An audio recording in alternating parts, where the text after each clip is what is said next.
Hey, you're the guy from those videos. I am the guy from those videos. Okay. I think that's too loud, let me see. Yeah, but you don't have to pay me to hang out with you. It seems impossible that Star Wars Outlaws is the first ever open world Star Wars game, but indeed it's true. It is really crazy. Not gonna pause this like every time, but it is kind of insane that like we haven't gotten like a true open world Star Wars game in like decades. And then the first one we get is it's not a Jedi. I mean, I'm sure it'll be cool. Wow. True. With that first comes plenty of expectation, but also lots of excitement, particularly when the studio handling the effort is Massive Entertainment, the talented developers of The Division. Speaking personally, I confess that I don't often get hyped up for too many open world games these days, outside of those made by Rockstar, as those can be counted on to raise the bar every single time, but I have been plenty hyped for Outlaws. After all, it's set after The Empire Strikes Back, you play as a Han Solo caliber scoundrel instead of yet another Jedi. Why not do another Old Republic style RPG? I heard, maybe I'm just mistaken, I thought they were going to do something like that and then it just got like canceled. Or maybe just like didn't release. I'm still waiting on Star Wars Eclipse. That trailer came out like years ago and I haven't seen or heard anything about it. And you've got an awesome alien creature pet named Nyx by your side at all times, who promises to have an impact on gameplay and not just follow our hero Kay Vess around being adorable. In other words, it's got a lot going for it on paper. Don't worry, Nyx. The next job will be better. And while it doesn't seem like Outlaws will do any Rockstar-like bar raising, after playing a near final build of it for 4 hours. I will say, this game does look like pretty. I know there's like some parts of it that don't look great, but there's a lot of parts of it that do. Across 2 different sections of gameplay, I can say it's still one of my most anticipated games yet to come out in a busy second half of 2024, and it feels very Star Wars in all the right ways. We made it. Ubisoft has developed a reputation for making checklist open world games. Big spaces where you're given a to-do list of side quests and activities to complete outside of the golden path. Generally, this is not a compliment, but one of the things that impressed me about Star Wars Outlaws is that I didn't get the sense that I was just checking boxes to inch closer to 100% game completion. Don't get me wrong, there is plenty to do in Outlaws, but those side quests and activities feel a lot more organic than they do in the publisher's other games. For example, while wandering around the town of Miragana on the planet Toshara, I enjoyed your video on how you would have edited Reva and Obi-Wan show. Are you still interested in doing videos like that? I actually was. There's gonna be a boys video, I think, relatively, well, if I can get around to it. A boys video talking about season 4, and then some other videos that I have in mind that are kind of like specifically editing. Because I think those, at least for me, are really fun. The biggest thing Outlaws has going against it is Ubisoft. Yeah, tell me about it. I mean, like, there have been, I think, some decent Ubisoft games semi-recently, but for the most part, like, Ubisoft does make, I think, objectively good games. They're just not that interesting because they're samey. It's kind of like a different coat of paint on the same game, and many people have talked about this over the years. I walked by an arcade minigame of sorts. I wandered up and played around and had a good time. I also stumbled upon a betting stand where I could wager on holographic horse races. I managed to bet on the right one by sheer good luck, which gave me a chuckle later when I discovered a datapad lying around elsewhere that gave me a strong hint on who to lay my money on. I also encountered a down-on-their-luck gambling addict who begged me for— I think the one thing that's going to be like, hopefully, the one thing that's going to separate it from just like a regular old run-of-the-mill Ubisoft game is like how well the ambient missions and the world building, and just I guess the missions in general, are going to like utilize the world building. Not that you necessarily need like world building itself to create interesting missions, but the entire point of like being in a Star Wars game is that you're in a Star Wars game. Like, And I think that's like what was so cool about stuff like The Witcher and like The Witcher 3. Even though I only played like the first 15 hours of it, a lot of the side missions in The Witcher and the missions themselves use the world building to create like really interesting experiences from like the ground up. Like I have not played The Witcher in years, but I will never forget the Lubberkin. Like, and just the idea of like a dead baby being like the central figure in like these missions. And I can't remember if that was a side mission or a main mission. It kind of doesn't matter because like it was able to use the world in a way that forwarded the narrative. And I think that's really cool. And that's like what I think like missions and kind of like story elements are supposed to be in the first place. You utilize the world building to make something you can't get from somewhere else. And that's like the whole problem with Ubisoft, right? Is that so often Ubisoft has copy paste games. So I do wonder how they're going to utilize like it's kind of like ambient side missions or just like the missions in general. I know that there's like different like, you know, outlaw segments that you can get into in different like gangs.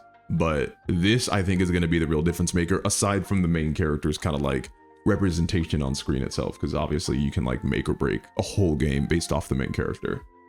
For money. I obliged, enabling his vice and leaving with a promise that he'd share in his winnings should he find himself back on Lady Luck's good side. Naturally, there's also okay, that's a little bit disappointing.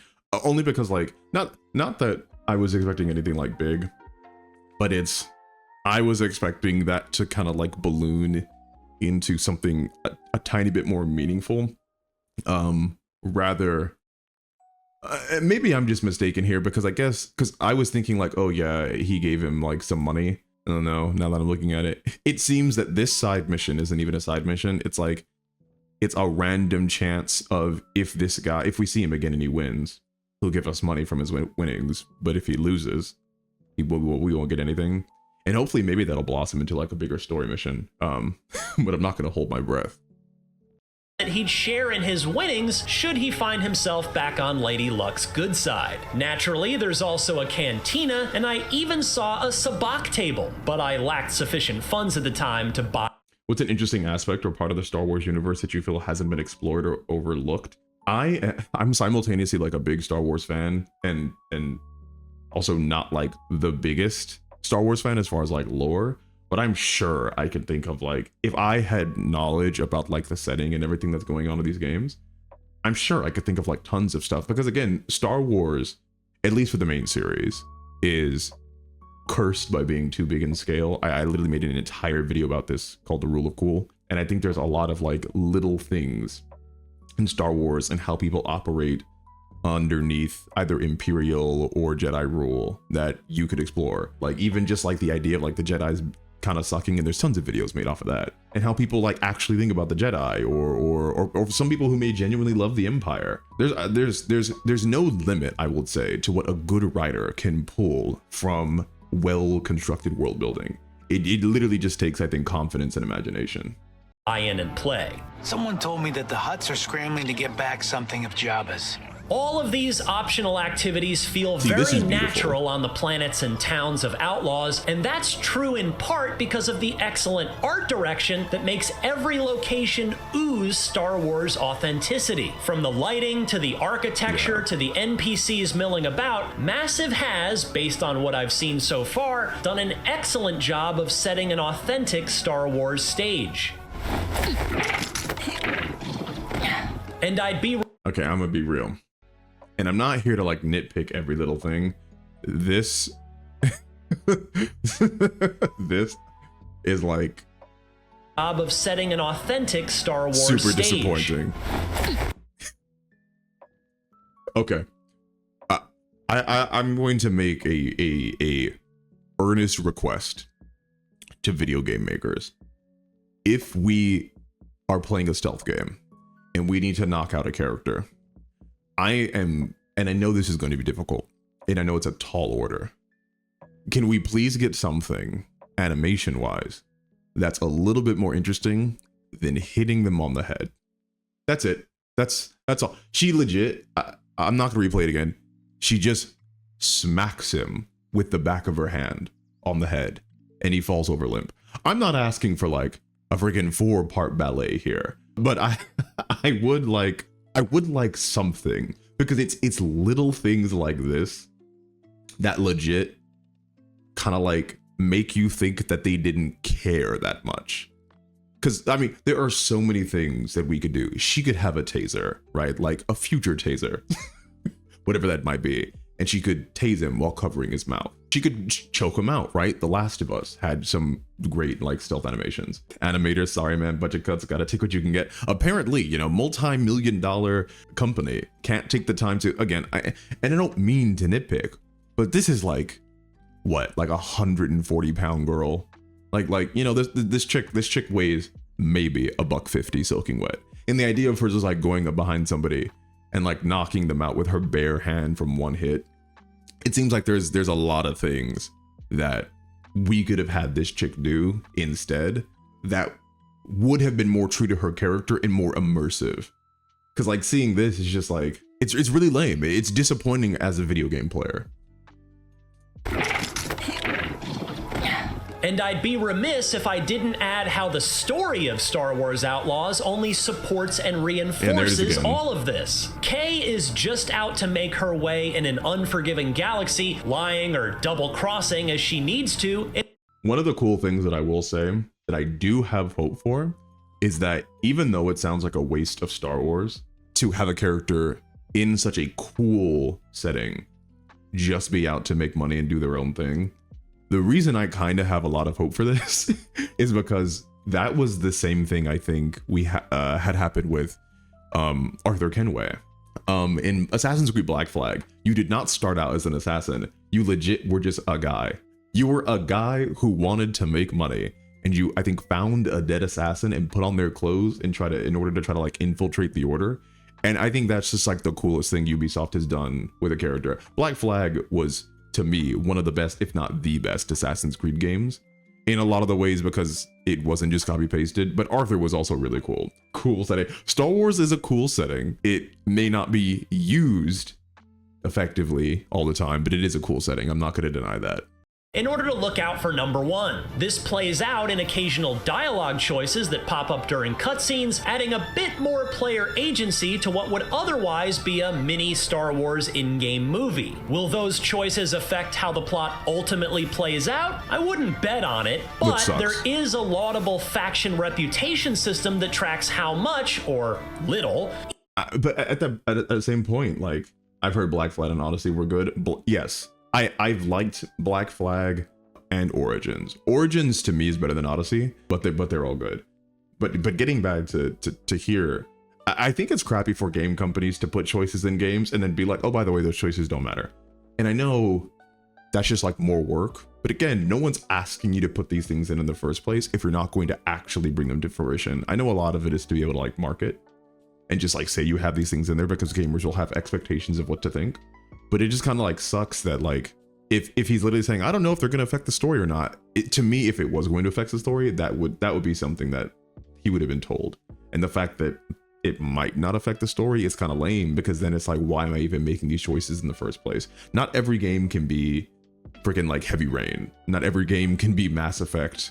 And I'm not asking for it, but I do think there can be like some feeling of the players impacting the world when given the opportunity to, because at that point, just don't give us the opportunity. Don't lie to us. Likes you. Double cross the Hutts and you'll harm your reputation with them, but increase your standing with the Crimson Dawn. Piss off a faction enough and they won't let you into their territory, meaning you'll have to sneak in and stay undetected if you want access. Okay, that's pretty cool. What if I say no?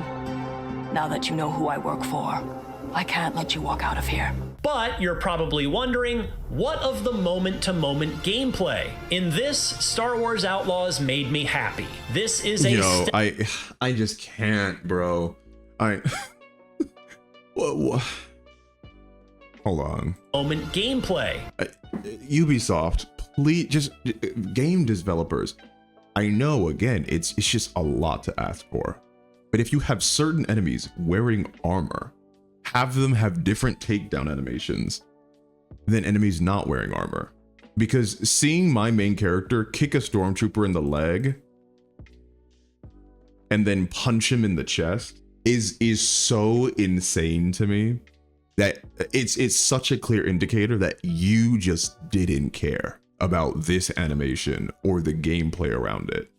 When I see a game that contextualizes takedown animations to things happening in the game itself, that to me is a sign that one, either the game makers and developers cared about the game itself, or two, they were given enough time to put in the care. But this is just like insane. Didn't you know that armored guys are even weaker than non-armored? It's just physics. Of course, how could I forget?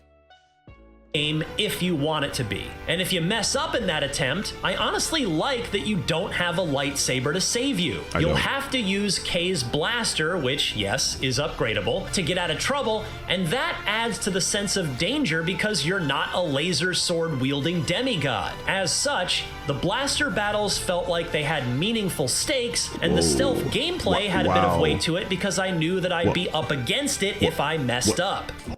Whoa. Guys, that was bad. That was really bad. But I don't mean to be speechless like performatively. I legitimately, I just am speechless. Like I did not expect the game to look that bad. Like gameplay wise. Like this is a beautiful game in certain aspects and by design, but the whole point is an action adventure game, and this is the combat. She just kind of stands and then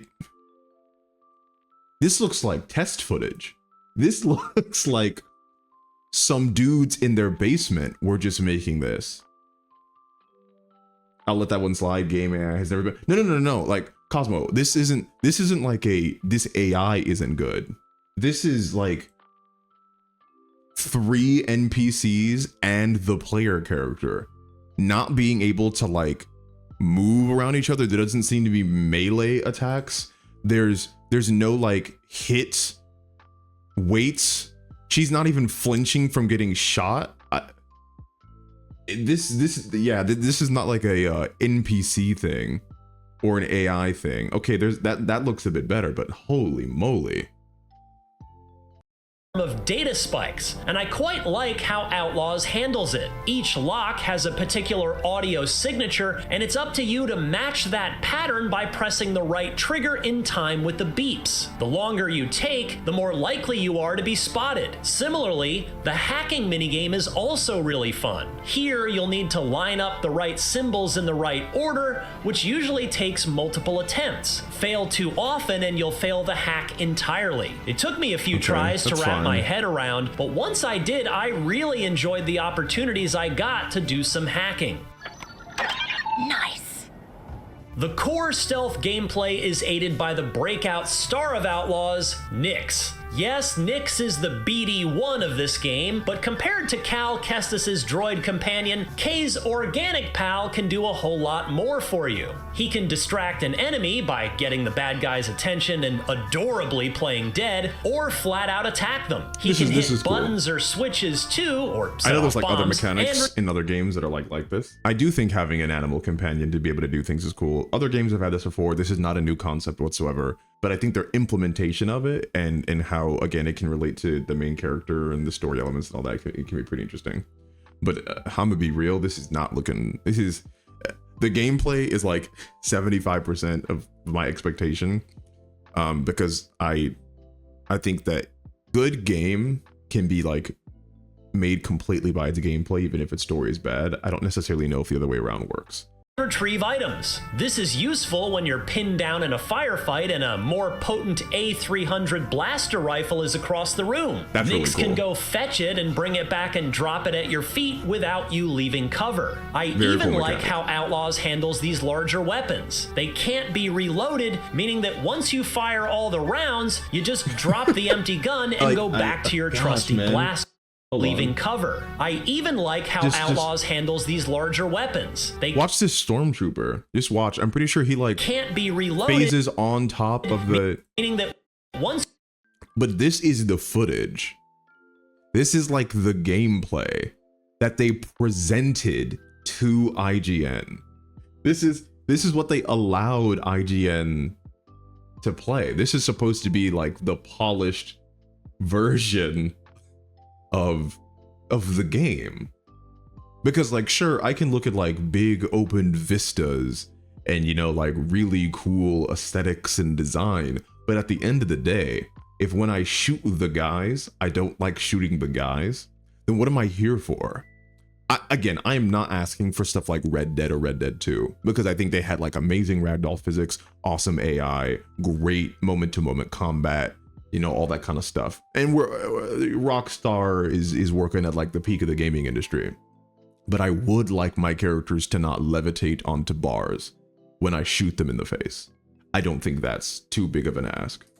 Fire all the rounds, you just drop the empty gun and go back to your trusty blasters. This is likely a design decision to ensure that Kay never feels too overpowered, thus making sure the player is always on their toes in combat. Out here, you live and die by your reputation. Finally, you can't have an open-world Star Wars game without ways to get around that expanse, and in Outlaws, Kay has a speeder bike that, as you'd guess, can also be upgraded. You can win credits doing races, or just stop off along the way to your destination at some interesting...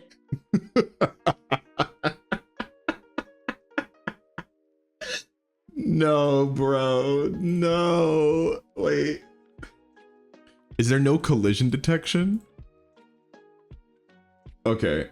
I'm gonna give him the benefit of the doubt and say that they like barely missed each other, but it seems like there might not be collision detection. That looks so much worse in like real time, like without me pausing it. Off along the way to your destination at some interesting looking pit stop. The bike controls well. It almost feels like driving a boat in Wave Race 64 in that it's pretty fast and arcadey and maneuverable, but hardly handles like it's on rails.